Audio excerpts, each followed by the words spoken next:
Olá, tudo bem com você? Nós estamos de volta para mais uma edição do podcast Alergia Descomplicada, com a doutora Isabela Jardim Leite. Tudo bem, Isa? Tudo bem, Wellington. A gente traz aqui para você sempre as dúvidas que o pessoal manda pelo Instagram da doutora Isabela Jardim Leite, que é... @Isabela_CoachNutriza. Muito bem. A gente começa sempre lendo aqui as notícias que saem sobre alergia. O intuito da gente, claro, é educativo, é trazer para você os comentários que a Isa faz do ponto de vista da nutrição sobre as alergias. E a primeira notícia que eu queria trazer aqui, Isa, é sobre um projeto de lei da Câmara dos Deputados. Então, essa notícia vem da agência Câmara de Notícias, o projeto que torna obrigatória a notificação de casos de choque anafilático ao Ministério da Saúde. Então, lembrei daqueles problemas de rótulo que a gente tem, que de fato, às vezes não traz todas as informações. Então, o projeto de lei 1945 de 2021 obriga médicos, clínicas, hospitais e centros de saúde de todo o país a notificarem o Ministério da Saúde sobre ocorrências de choque anafilático, a forma mais grave de reação alérgica que pode ser causada por medicamentos, alimentos, ferroadas de insetos, contrastes radiológicos, entre outros. O texto é de autoria do deputado Luiz Antônio Teixeira Júnior, do PP do Rio de Janeiro, que explica que o objetivo das notificações é aumentar o conhecimento sobre os casos de anafilaxia ou choque anafilático, permitindo que o Ministério da Saúde crie um cadastro. O que você acha, Isa, dessa ação? Nós precisamos de mais informações de rótulo, os hospitais também estão precisando, porque essa é a sensação que fica. Não somente nós que usamos os produtos estamos precisando, mas os próprios centros e o próprio Ministério da Saúde precisa de uma compilação de informações. Sim, enquanto você lia a notícia, inclusive, eu estava aqui imaginando que essa iniciativa era com essa justificativa de que a gente não tem dados, né? Você está falando dos rótulos, eu quero comentar um pouquinho dos rótulos também, mas antes deixa eu comentar exatamente sobre a questão de saber o número de pessoas que sofrem casos aí de anafilaxia ou choque anafilático, né? A gente não tem dados sobre isso. Então, a gente não tem dado nem sobre a quantidade exata de pessoas que nós temos no nosso país que apresentam alergias, não só as alergias alimentares, né, mas acredito eu que todos os tipos de alergia, mas em relação à alergia alimentar, que é o que eu posso falar com mais propriedade, a gente não tem dados. Nós não temos dados exatos para falar, olha, aqui no Brasil nós temos X% de crianças, X% de adultos, X% que tem alergia alimentar. Nós não temos esse dado. Então, normalmente, a gente se baseia em dados internacionais, né? Que assim, tudo leva a crer que a porcentagem seja mais ou menos a mesma, mas com exatidão a gente não sabe. E, principalmente, o número de pessoas que sofrem com casos de anafilaxia, porque são alergias diferentes, né? Só pra gente relembrar um pouquinho dos episódios anteriores, ou quem já me assiste, me segue há um certo tempo, né? Tanto nas redes sociais quanto aqui no nosso canal do YouTube, eu costumo sempre falar dos tipos de alergia, né? Então, a gente tem as alergias IgE mediadas, as não IgE mediadas e as mistas. As alergias IgE mediadas são aquelas alergias de resposta rápida. Então, sempre que houver o choque anafilático ou uma crise de anafilaxia, é relacionada a esse tipo de alergia, a alergia que tem resposta rápida, ou seja, a IgE mediada, que aí pode ser causada por alimento, sim, a pessoa pode ter uma reação rápida ao alimento, mas aí pode ter também a outros, né? Pode ter, como você citou aí, picada de inseto, algum produto químico, uso de contraste, medicamento, enfim, podem ser várias as causas e que pode levar então a esse choque anafilático. Então é aquela pessoa que tem que sempre carregar o medicamento com ela, porque ela pode sofrer esse choque a qualquer momento. E aí o Ministério da Saúde, ele não tem noção da quantidade de pessoas que sofrem esse tipo de alergia no país, né? Que é uma alergia que ela é um pouco mais séria, não no sentido de reações, de qualidade de vida e etc., porque todas as alergias são. Mas a alergia IgE mediada, ela tem um fator agravante que é a possibilidade do choque anafilático, que na alergia tardia não acontece. Então, acredito eu que é por isso realmente que eles querem, né, para poder ter uma base, porque assim, a gente precisa saber exatamente o que está acontecendo para daí partir para coisas mais concretas, né? Fazer ações, né? Exatamente, ações, leis e etc.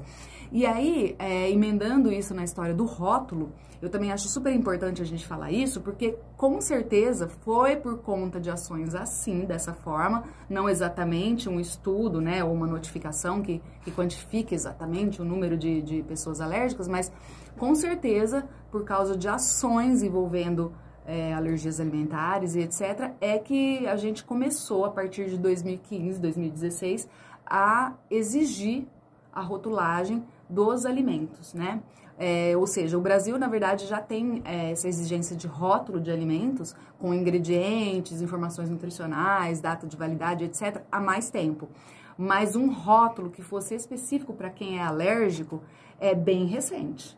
Então, a gente sabe que as alergias alimentares existem há muito mais tempo. Na verdade, elas sempre existiram, mas assim, elas têm crescido com o tempo e o conhecimento sobre elas também vai crescendo conforme o tempo vai passando.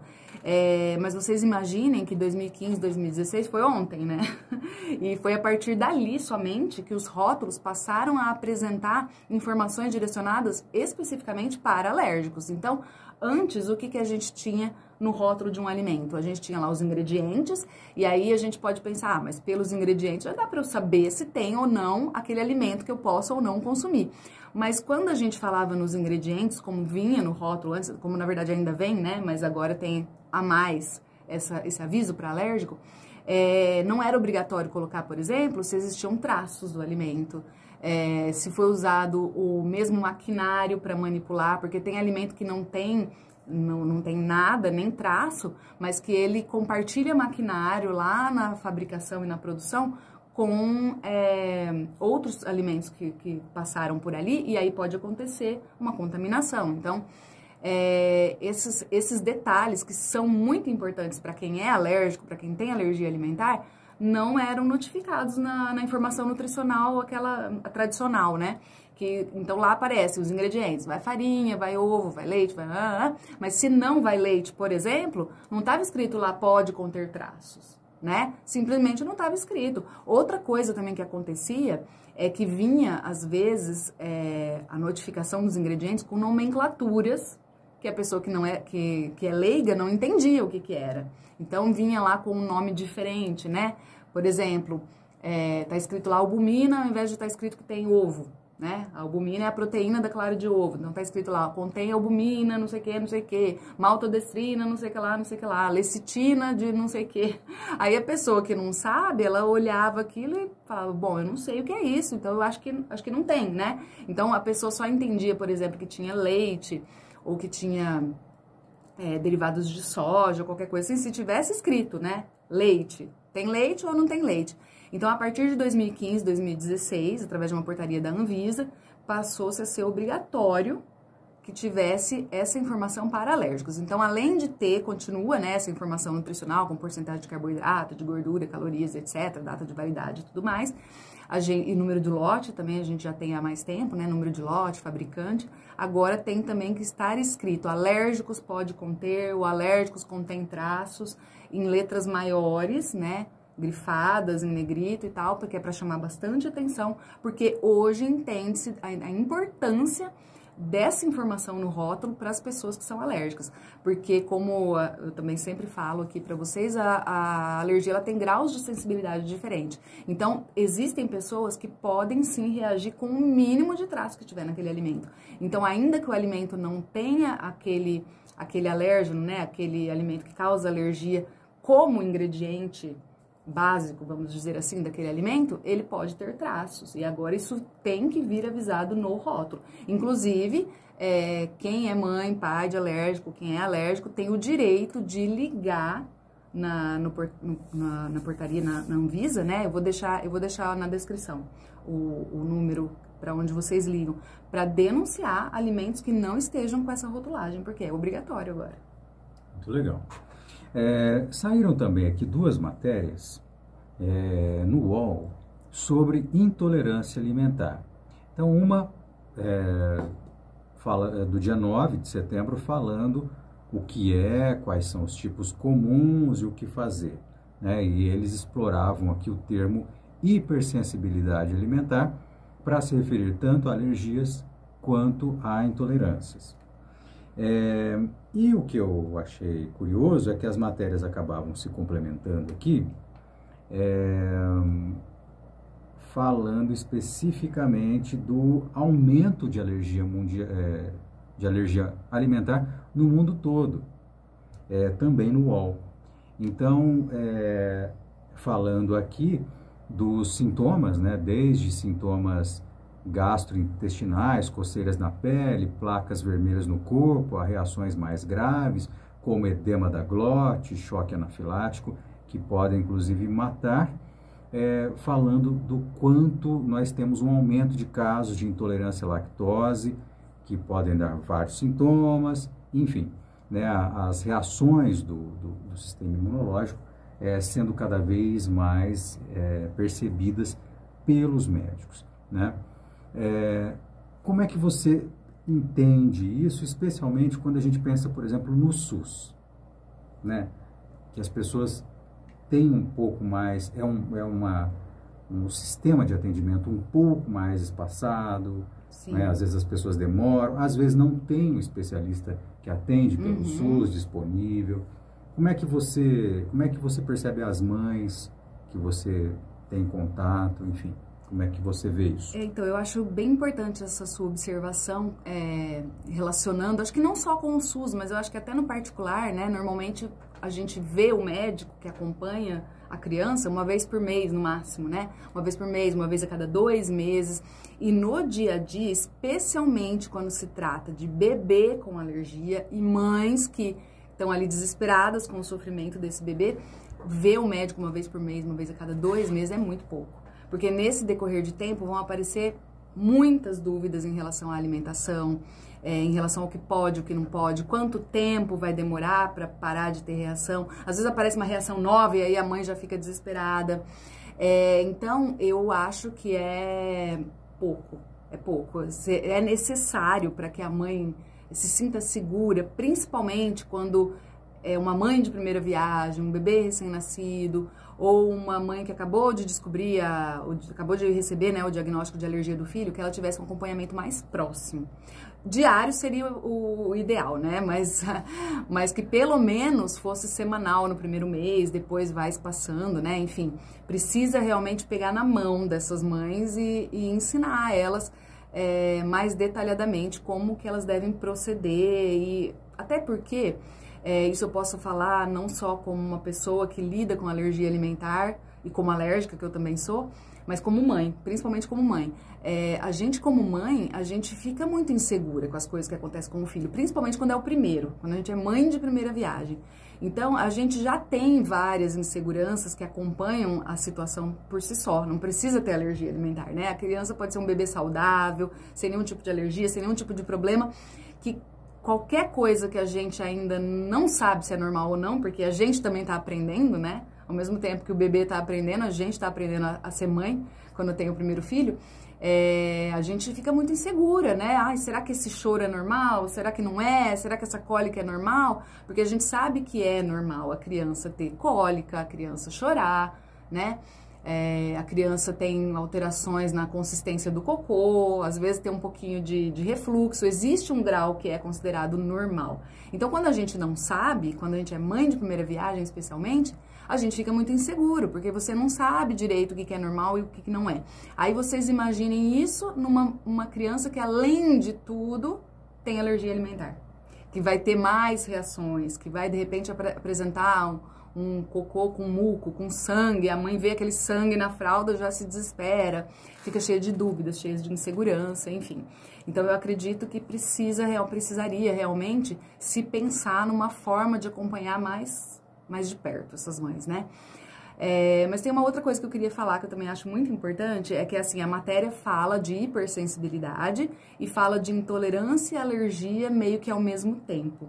E são coisas completamente diferentes. Então, assim, aumentaram os graus de... Os graus não, aumentaram os casos de alergia e intolerâncias, mesmo sendo duas coisas diferentes? Sim, é uma coisa que a gente realmente vê na prática clínica e no dia a dia, que tem aumentado cada vez mais o número de pessoas com alergia, especialmente bebês e crianças, muito provavelmente por conta do estilo de vida que a gente tem, a alimentação que a gente tem, né?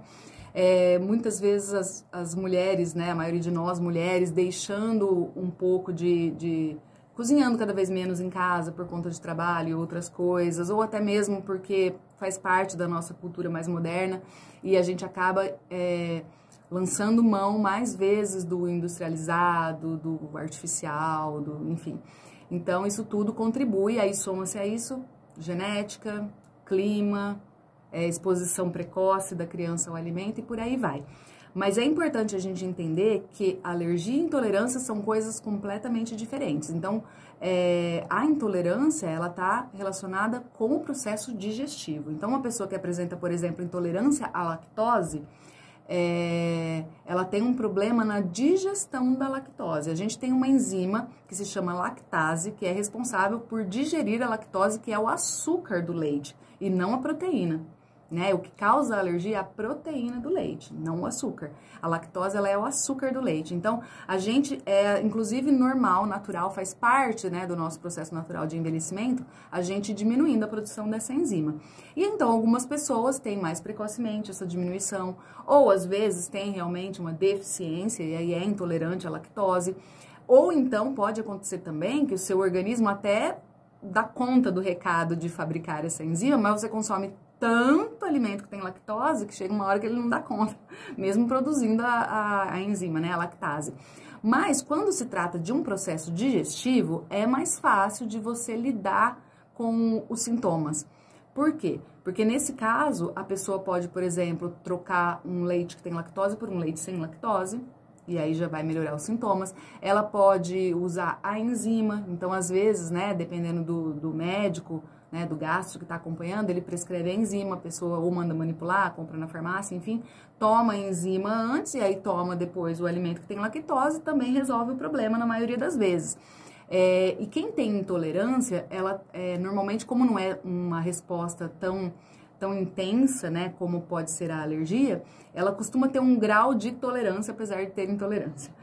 Embora a alergia também existe, né, graus de sensibilidade, mas na alergia a gente chama de graus de sensibilidade, na intolerância de graus de tolerância. Então, a pessoa às vezes tem intolerância à lactose, porque ela produz pouca quantidade da enzima, mas como ela produz ainda uma quantidadezinha, ela suporta, por exemplo, comer um pedaço de queijo no dia, ou tomar um iogurte, ela vai ter reações a essa intolerância se ela, por exemplo, toma leite no café da manhã, come queijo, à tarde leite de novo, antes de dormir o iogurte, quer dizer, ela vai várias vezes tendo contato com esse alimento, aí ela vai ter reações que são muito parecidas com a alergia, né? Então, tanto a intolerância quanto a alergia, no caso da lactose, né, do leite de vaca, que é o que eu estou usando como exemplo, pode ter distensão abdominal, produção de gases, pode dar até uma diarreia, né? Que é um pouco mais difícil na intolerância, mas também pode acontecer. Então, os sintomas são parecidos, né? Pode ter a sensação de refluxo, porque o alimento não foi bem digerido, então ele volta. E isso também acontece na alergia alimentar. Só que a alergia, como eu disse, ela não está relacionada com a lactose, que é o açúcar. Ela está relacionada com a proteína do leite. E a alergia não se trata só de um simples processo digestivo, ela envolve o sistema imunológico. Então, aqueles soldadinhos lá que a gente tem, né, que a gente fala que o sistema imunológico produz os soldadinhos, que seriam os glóbulos de defesa, ele coloca esses soldadinhos para combater a proteína desse alimento, porque o organismo entende que é um invasor que vai causar algum dano. Então, ele entende como se fosse um vírus, uma bactéria, a proteína daquele alimento. E aí envolve o sistema imunológico. Então, o organismo começa a produzir anticorpos, ou seja, mandar soldadinhos lá para combater essa proteína. E esse processo sendo contínuo, né, quando você não tem, por exemplo, uma resposta rápida na alergia, você continua consumindo leite, vai causando uma, que a gente chama de disbiose, que é uma, como é que fala?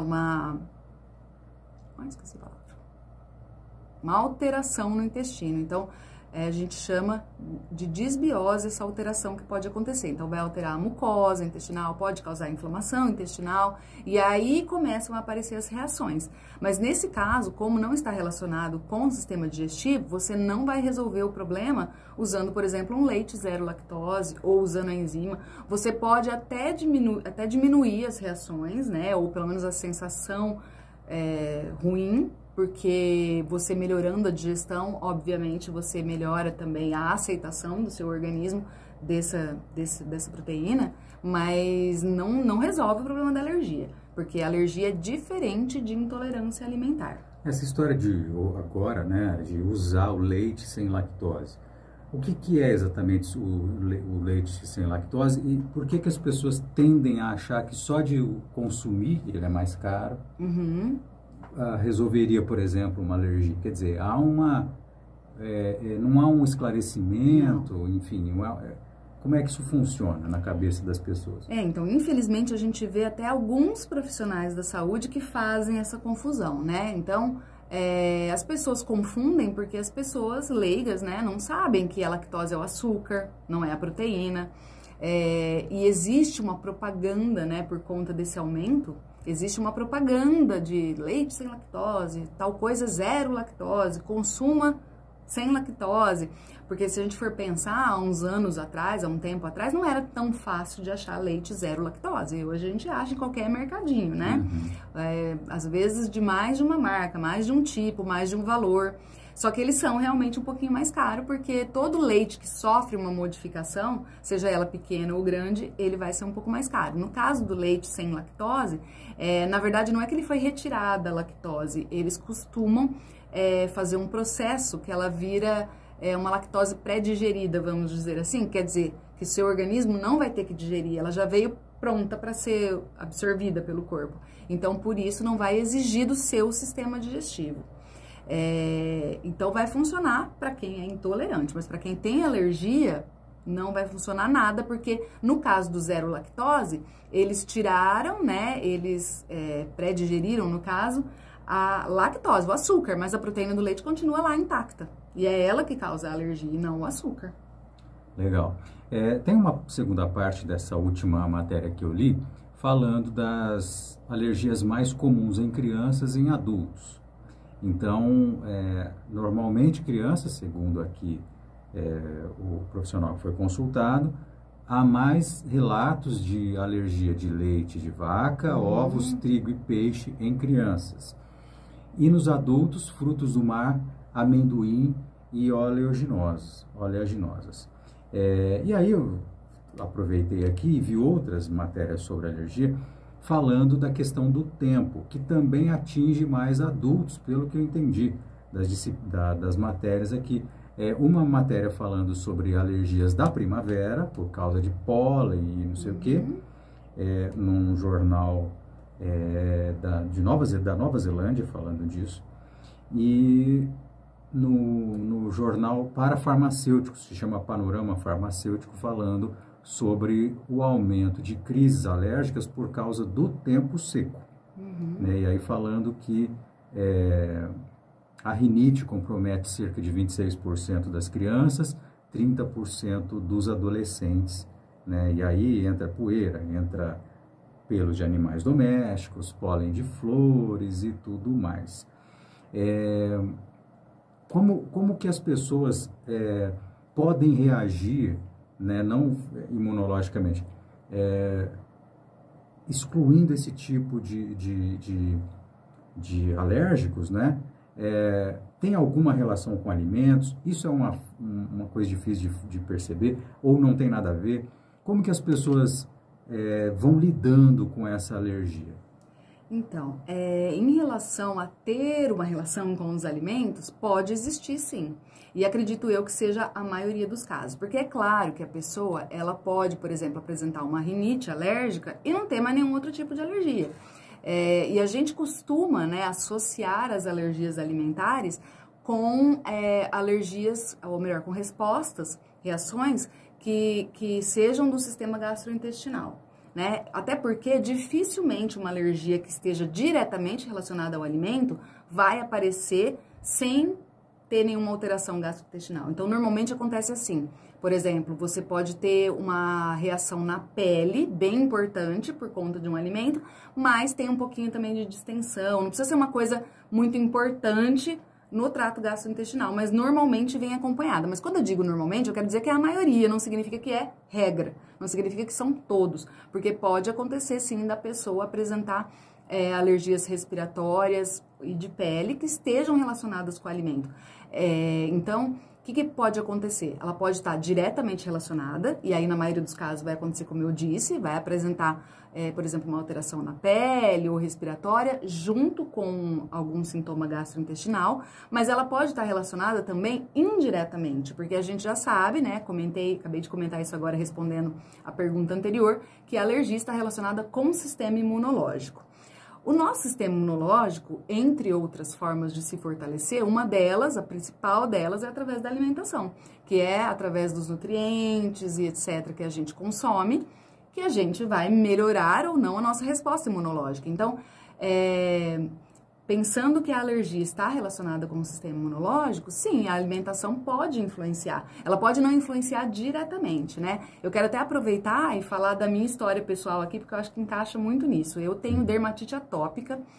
Para quem não conhece, dermatite atópica é uma doença com uma grande resposta genética, né? Um grande componente genético. Então, assim, o principal motivo da gente desenvolver é a genética, e de fato eu tenho a genética, minha mãe, minha avó e etc.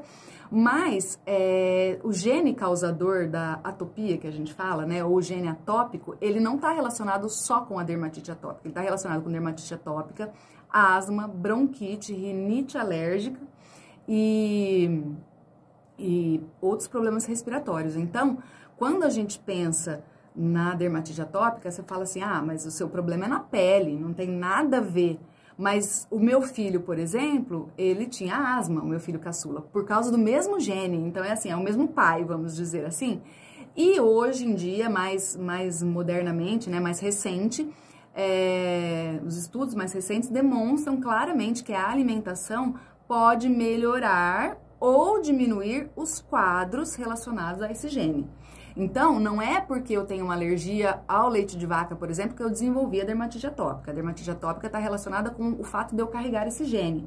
Mas ela pode ser agravada, ou seja, eu posso ter crises piores se eu não cuidar da minha alimentação. Então, esses alimentos que causam mais alergia, que são mais alergênicos, eles podem piorar as crises.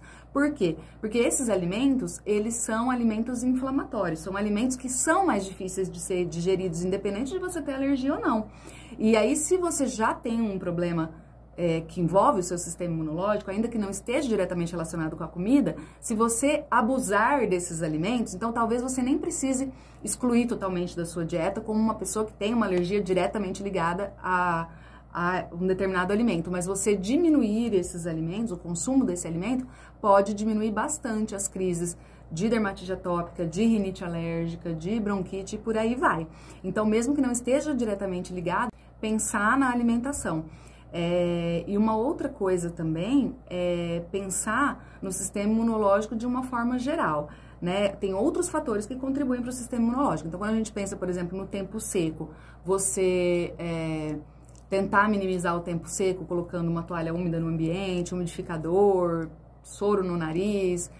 A pessoa que tem dermatite atópica, como é o meu caso, além de cuidar da alimentação, tem que estar com a pele sempre hidratada, evitar banhos muito quentes. Então, nesses casos, como vai ser o caso também dessas outras alergias respiratórias, tem que cuidar de várias formas, né? Não só a alimentação, eu não sou a melhor profissional para orientar em relação aos outros cuidados, a não ser com a dermatite atópica, mas nesse caso não é nem pela profissão, é porque eu tenho dermatite atópica. Mas em relação à alimentação, eu posso afirmar para vocês que cuidar da alimentação com certeza vai diminuir as crises dessas outras alergias também, porque a alimentação, você evita os alimentos que são mais fáceis de causar inflamação, mais difícil de digestão e ao mesmo tempo fortalece o sistema imunológico. Uma outra coisa que também pode contribuir para melhorar, para fortalecer o sistema imunológico é a microbiota intestinal. né? Não sei se todos sabem, mas a gente tem uma colônia de bactérias que a gente fala que são bactérias do bem, que são naturais do nosso organismo e elas não estão à toa ali no intestino, elas têm um papel muito importante. Elas ajudam tanto a proteger o organismo, a evitar que intrusos, né, entrem no nosso organismo, sejam absorvidos pelo organismo. Então, junto com aquela mucosa intestinal, as bactérias ajudam também a proteger, e elas ajudam, inclusive, entre outras tantas coisas, a gente a absorver determinados nutrientes. Então, são duas coisas que a gente pode cuidar e que vão melhorar muito o sistema imunológico, que é a alimentação e cuidar da microbiota intestinal também. Existem várias formas da gente melhorar essa microbiota, né? Porque conforme a gente vai tendo contato com o meio externo, conforme a gente vai, uso de antibióticos, de medicamentos, se tiver uma alimentação ruim, né, porque a bactéria também precisa de determinados alimentos para se alimentar e para continuar se multiplicando, a gente acaba diminuindo a quantidade dessas bactérias. E isso, por sua vez, também favorece o sistema imunológico ficar mais caidinho, né, vamos dizer assim. Então, mesmo que não seja diretamente relacionado à alimentação, vale a pena investir numa alimentação boa, evitar esses alimentos aí que causam muita alergia, porque vai diminuir as crises, né? Pode não resolver, mas melhora. Como é complexo esse assunto, é bem né? complexo. Eu estou aqui pensando, né, nessa separação de crianças e adultos. Percebe-se, apesar daqui ter os frutos do mar, né, que está nos peixes dois. Peixes e frutos do mar, na criança, na infância, coisas que se usa muito. Sim. Leite de vaca, trigo e tal. Nos adultos, coisas que parecem assim, que a pessoa compra para poder, por vontade própria. Que é mais adulto. Tipo mais coisa de adulto, né? Exatamente. E eu aí, acredito até que essa separação seja mais por conta disso. De excesso, né? Não, por conta também do acesso aos alimentos, né? É muito difícil a gente encontrar uma criança pequena que consome frutos do mar, que consome amendoim e oleaginosa. É mais leite, é mais ovo. Se for comer peixe, é só o peixe, não come os outros frutos, né? Já um adulto é mais fácil dele consumir os outros frutos do mar, os oleaginosos, o amendoim, mas nada impede que a criança tenha alergia a esses e vice-versa, né? E aí, lembrando das respiratórias, eu já ouvi, por exemplo, falar que a pessoa tem alergia a pelo de gato, por exemplo, aí ela tem um gato, a alergia cessa, enfim. Às vezes não cessa, mas diminui, né? Diminui bem, porque vai desenvolvendo uma tolerância. É que nada é regra, né? A gente tem o que acontece com a maioria, que pode ser também um fator aí que em adulto é difícil ter alergia à proteína do leite, porque a alergia da proteína do leite, que é muito comum em criança, ela tende a se resolver espontaneamente, conforme vai amadurecendo, né? O sistema imunológico e digestivo da criança. Então, mas é uma caixinha de surpresa, é bem complexo mesmo, porque assim como somos seres únicos em outras características, em relação a respostas imunológicas, né, a resposta do nosso corpo, também é muito variável, assim como vai existir, né, também respostas variáveis em relação a outras doenças, né, é que a maioria das doenças, a resposta, a reação costuma ter um padrão, né? Mas o caso da alergia, ela tem também um padrão, mas é um padrão que tem mais variáveis, vamos dizer assim, né? Então, de fato, é bem complexo. Legal. Isa, obrigado. Eu que agradeço. Nós agradecemos a você também, que esteve conosco até agora. Dúvidas no Instagram da Isa. @Isabela_coach Nutriza. Muito legal. Um abraço para você e até a próxima semana. Até mais.